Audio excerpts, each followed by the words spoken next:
امریکی سائفر سازش کے اس جلد انجام کو پہنچنے کے امکانات روشن ہو گئے ہیں۔ آفیشل سیکرٹ ایکٹ کے تحت ملک بھر میں درج مقدمات کی سماعت کے لیے اسلام آباد میں خصوصی عدالت قائم کر دی گئی ہے۔ قانون کے مطابق آفیشل سیکرٹ ایکٹ کے تحت درج مقدمات کی سماعت ان کیمرہ ہوگی۔ آفیشل سیکرٹ ایکٹ عدالت کا اضافی چارج انسداد دہشت گردی عدالت کے جج کو سونپ دیا گیا ہے۔ جج ابو الحسنات نے آفیشل سیکرٹ ایکٹ کے تحت درج مقدمات کی سماعت شروع کر دی ہے اور سفارتی سائفر سے متعلق آفیشل سیکرٹ ایکٹ 1923 کے تحت درج مقدمے میں گرفتار Pakistan Tehreek Insaf P T I کے وائس چیئرمین شاہ محمود قریشی کا 4 روزہ جسمانی ریمانڈ منظور کر لیا ہے۔ خیال رہے کہ 19 اگست کو وفاقی تحقیقاتی ادارے نے پاکستان تحریک انصاف کے وائس چیئرمین شاہ محمود قریشی کو اسلام آباد سے گرفتار کر لیا تھا اور انہیں سفارتی سائفر سے متعلق آفیشل سیکرٹ ایکٹ 1923 کے تحت درج مقدمے میں نامزد کیا تھا۔ آفیشل سیکرٹ ایکٹ کے تحت قائم خصوصی عدالت کے جج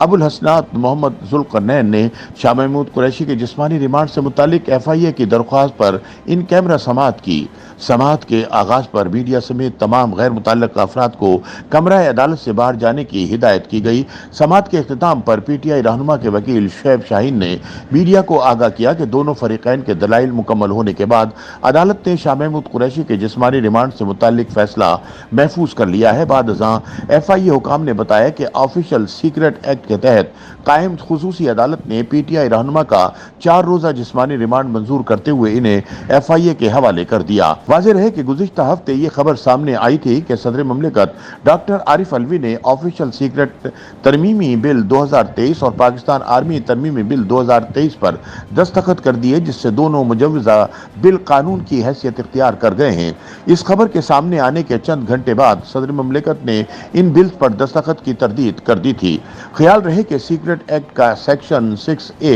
انٹیلیجنس ایجنسیوں کے اہلکاروں، مخبروں یا ذرائع کی شناخت کے غیر مجاز انکشاف کو جرم قرار دیتا ہے۔ اس جرم کی سزا 3 سال قید اور 1 کروڑ روپے تک جرمانہ ہوگی۔ آرمی ایکٹ کے مطابق اگر کوئی شخص سرکاری حیثیت میں حاصل شدہ معلومات افشا کرے گا جو پاکستان یا مسلح افواج کی سلامتی اور مفاد کے لیے نقصان دہ ہو یا ہو سکتی ہو، اسے 5 سال قید بامشقت کی سزا ہوگی۔ ایکٹ میں شامل ترامیم آرمی چیف کو مزید اختیارات دیتی ہیں اور سابق فوجیوں کو سیاست میں شامل ہونے یا ایسے منصوبے شروع کرنے سے روکتی ہیں جو فوج کے مفادات سے متصادم ہو سکتے ہیں۔ اس میں فوج کو بدنام کرنے پر قید کی سزا بھی تجویز کی گئی۔ آرمی ایکٹ کے مطابق کوئی بھی فوجی اہلکار ریٹائرمنٹ، استعفے یا ملازمت سے برطرفی کے 2 برس بعد تک کسی سیاسی سرگرمی میں حصہ نہیں لے گا۔ یاد رہے کہ 2 روز قبل وفاقی تحقیقاتی ادارے نے پاکستان تحریک انصاف کے وائس چیئرمین شاہ محمود قریشی کو اسلام آباد سے گرفتار کر لیا تھا اور انہیں سفارتی سائفر متعلق آفیشل سیکرٹ ایکٹ 1923 کے تحت درج مقدمے میں نامزد کر دیا تھا۔ خیال رہے کہ ایف آئی اے کی جانب سے درج ایف آئی آر میں شاہ محمود قریشی کو نامزد کیا گیا اور آفیشل سیکرٹ ایکٹ کی دفعات 5 معلومات کا غلط استعمال اور 9 کے ساتھ تعزیرات پاکستان کی سیکشن 34 کے تحت مقدمہ درج کیا گیا۔ ایف آئی آر میں کہا گیا ہے کہ 7 مارچ 2022 کو اس وقت کے سیکرٹری خارجہ کو واشنگٹن سے سفارتی سائفر موصول ہوا۔ 5 اکتوبر 2022 کو ایف آئی اے کے شعبہ انسداد دہشت گردی میں مقدمہ درج کیا گیا اور بتایا گیا کہ سابق وزیر اعظم عمران خان، سابق وزیر خارجہ شاہ محمود قریشی اور ان کے معاونین خفیہ کلاسیفائیڈ دستاویز کی معلومات غیر مجاز افراد کو فراہم کرنے میں ملوث تھے۔ ایف آئی اے میں درج ایف آئی آر میں عمران خان، شاہ محمود قریشی اور ان کے معاونین کو سائفر میں موجود معلومات کے حقائق توڑ مڑوڑ کر پیش کر کے قومی سلامتی کو خطرے میں ڈال کر اپنے ذاتی مفاد کے حصول کی کوشش پر نامزد کیا گیا۔ سائفر کے حوالے سے کہا گیا ہے کہ انہوں نے بنی گالہ عمران خان کی رہائش گاہ میں 28 مارچ 2022 کو خفیہ اجلاس منعقد کیا